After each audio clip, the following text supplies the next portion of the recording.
questioning. Well, you're very kind to do that, and I don't mind if I do. Thank you all, and we appreciate where you've been and where we're trying to bring the nation. Let me just start off with my fellow Mississippian, Dr. Shaw. You mentioned on page 3 of your testimony 4 themes, and the first of which is broad-based. Investment must be broad-based geographically. We must support the best and brightest students and researchers wherever they are, not just at a few locations. I'm told that NSF says that nearly half of all funding in the last 2 decades went to just 6 states.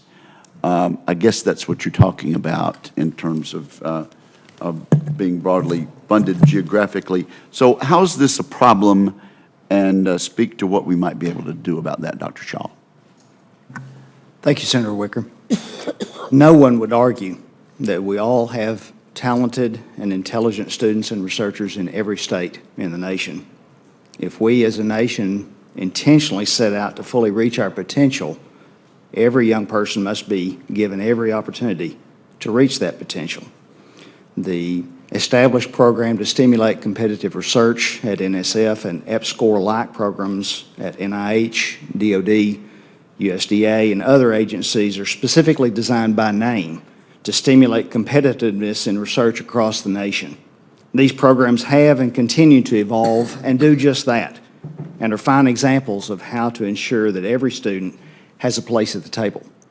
As we continue to see industries of the future develop, such as quantum computing, 5G technology, artificial intelligence, we do not need to see a have and have-not situation exacerbated.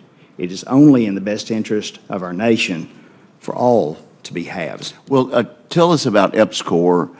I understand it's an experimental program, but it's lasted quite a while. It obviously isn't working as well as you hoped it would.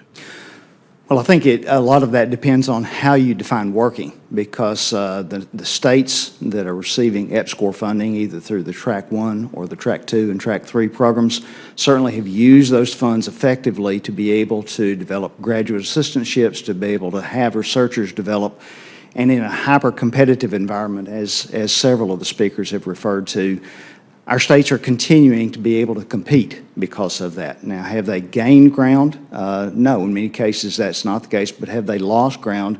No, it has stimulated competitive research.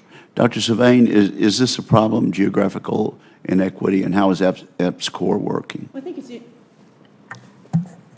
if you look back to the NSF Act, it charges us to strengthen research and education in science and engineering throughout the United States and to avoid undue concentration of such research and education. This needs to be a priority, balanced and aligned with the need to fund the best proposals. So every American should benefit from the science and engineering economy, and the science and engineering economy needs the talents of every American.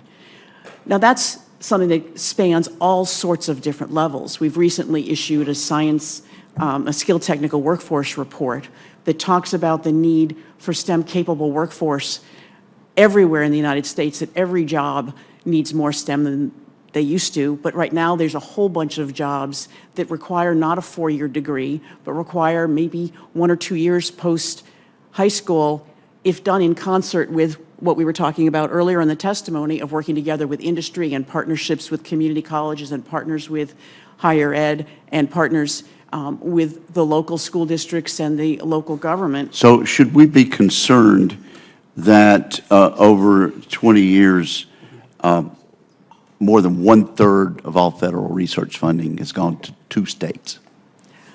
I think I would not look backward, but would look forward. The texture of science and engineering going forward from today requires all of our talent, and we need to look at it as how we're going to develop it across the entire country. Okay.